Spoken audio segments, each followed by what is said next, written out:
ready to kick a punt, that these two people would stand up and they would do this the whole time. They would walk back and front like this was going to make a difference to a guy that was 50 feet away. But they did it diligently. Then there was the group that was not too far away, and they always wore number 42, which was Pat Tillman's number. And Pat Tillman had left the NFL. He had gone into the service, and he was killed by friendly fire. So he was lifted up as a true American hero, and so his number was 42. It was retired, so this couple always wore 42. Then we had this group over here that always painted their face half and half. So we noticed the second year that these people were there because they stood out the first year. And the second year they were there, and it was like, oh, this is really good to see them. Well, by the third year, we knew them by name. And as the Cardinals kept winning and kept winning and kept winning, people from all over were going down with the crazy people doing this on the first row. And there were like 20 people going, hey, when they kicked the ball. And then there were people that knew number 42 and had been sitting there with them. So when something great happened, everybody go up and chest bump the 42 people. That's what you did with them. And then suddenly the two people that face painted their face, it went from their face to their chest, and they were half red and half white, and they had these cockamamie birds on there that were supposed to be cardinals, and they'd bring other people with them, and everybody was so excited, and it was almost like it was a band because you could cue the people going, oh, and then you could cue the people that were chest pumping the 42s, and then you could see the crazy people that were painted. But what happened is collectively this group kept getting more excited and more exciting. And when you go down in the tunnels, it would be more exciting. And after they won a game that got into the playoffs, and then they won another game that got them further and another game that got them forward, and the decibel level was getting louder and louder and louder. And people would come home and they would be drenched in sweat like they had actually played the game. But they'd been sitting in the stands. And I can't tell you how many of my family members didn't have voices for a week following those games. This is what happens when a collective group of people gets so excited about stuff. And this feeling of excitement is exactly what you can see in today's gospel. This is the feeding of the 5,000, but it's the Sermon on the Plains, not the Sermon on the Mount. It starts out sounding just like a football field. There were all of these people from Tyre and all of these other places around that had come to this flat area. And they were coming in droves, and they were coming and bringing their sick and bringing their hurt and bringing those that were possessed and bringing all of this people. And Jesus was there, and the power was going through them. And it was unbelievable, and people couldn't believe the power that was there. Have you ever been to a worship service like that before? Most people will say, yeah, there's 2 or 3 or 4 that I remember. There is a TED Talk video of Brene Brown. She's the professor at the University of Houston. And she says that she's doing the sermon at the Washington Cathedral. And she gets up at the pulpit, and she said, I've got to tell you, it was the most amazing thing to be standing out there and seeing all of these people all dressed in these robes. And she said, and then all of a sudden, you hear this organ, and it starts up. And she goes, and then there's trumpets that start. And then there's other instruments that come in. And then the cross comes over the threshold, and it's just as if it's magic. The whole congregation, she goes, look at you, there's 1,000 of you in here, and in unison, you all stand up and turn around and look at the cross. She said, and then we took that first step, and the cross comes in, and the candles come in. And she goes, the Bible bearers and the torch bearers come in, and the choirs come in, and they're singing. And she goes, and then I'm coming in and I'm standing next to the Archbishop. This was in the Episcopal Church. And she goes, I was so excited. And he looked at me and he goes, you know, we're just regular people too.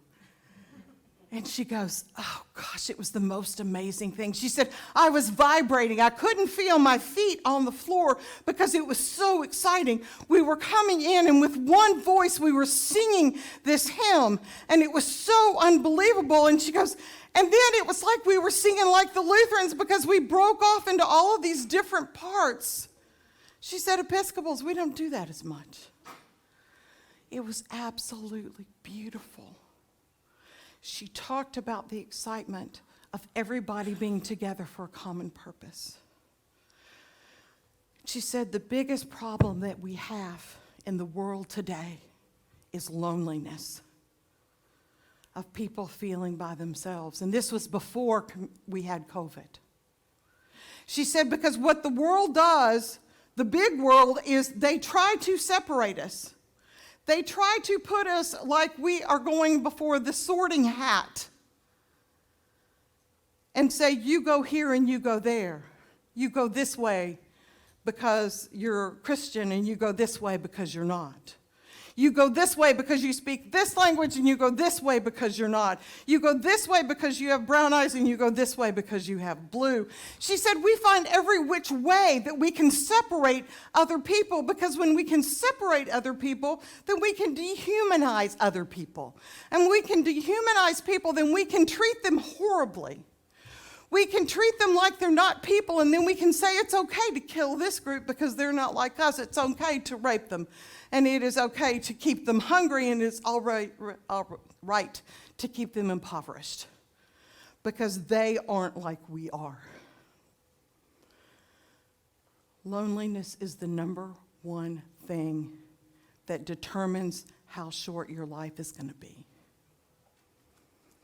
If you have nobody, the chances that you die sooner than the people that have somebody are big.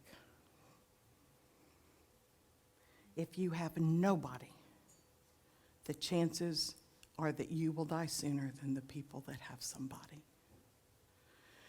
She said, this is a sad, sad thing that we have, that we divide people. She said, and it's interesting because the church knows this.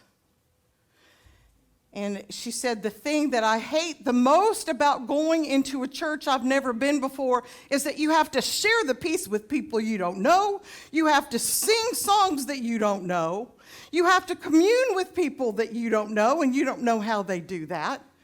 She goes, all of these things I hate the most about church are the things that bring us together. We share the peace with people we don't know, saying, I forgive you, and they say, I forgive you. That's what sharing the peace is for. And we sing with each other, and we might not know their song, but we get to learn another song. How wonderful is that?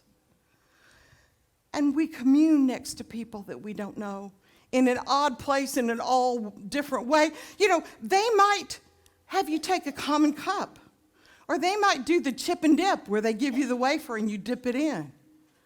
Or they might not come up and have you kneel up here. They might have you come forward and place it in your hand and go around to the sides. You know, the Bible doesn't tell us exactly how to do it. It just tells us to do it.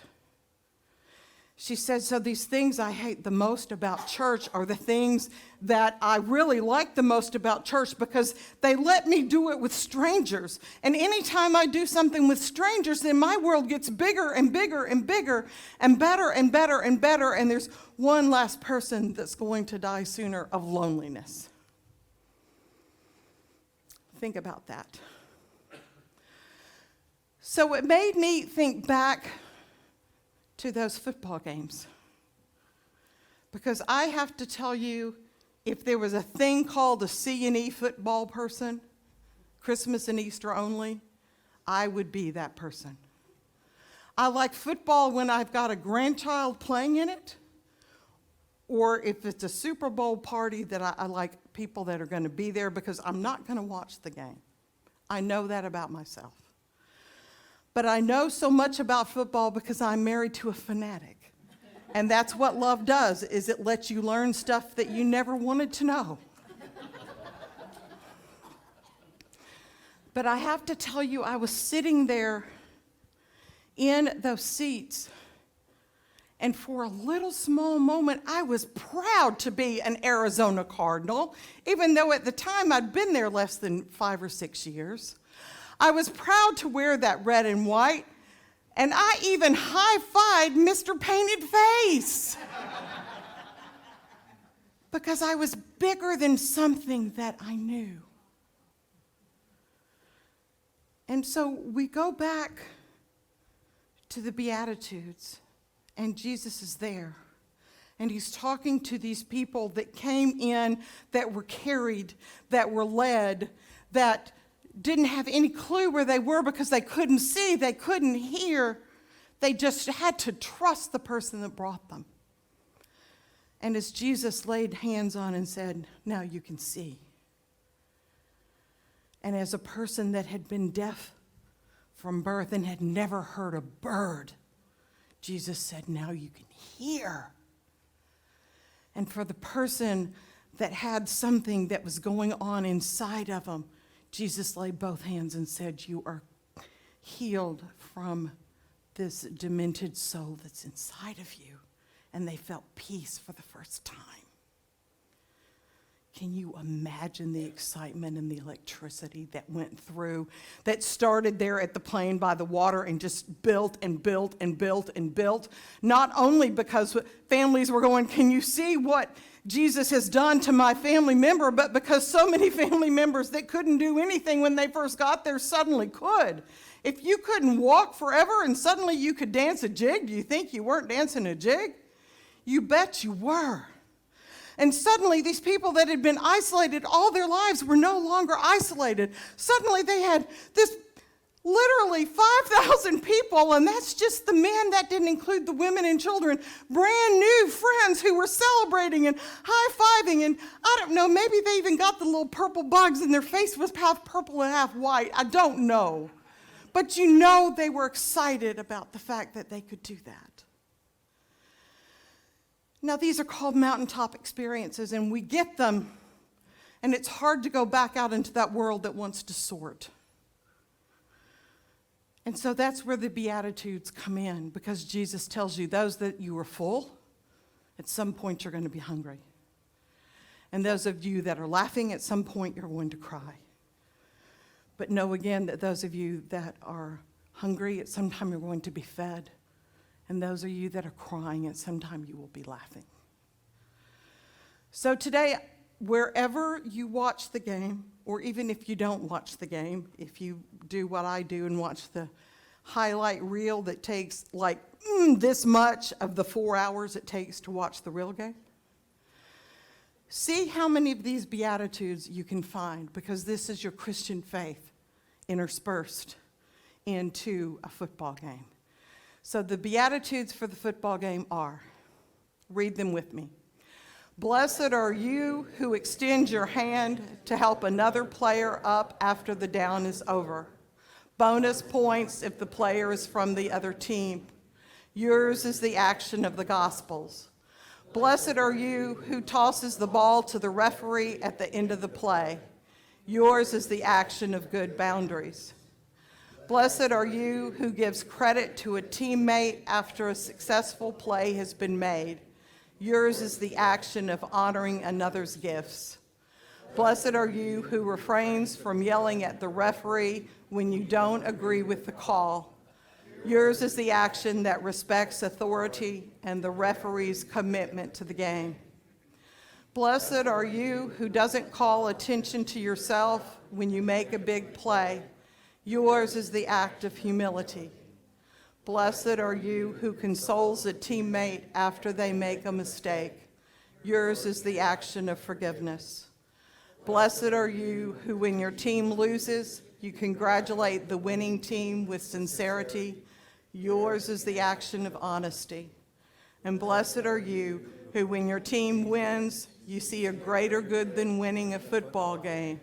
Yours is the action of gratefulness. And all God's people say, amen.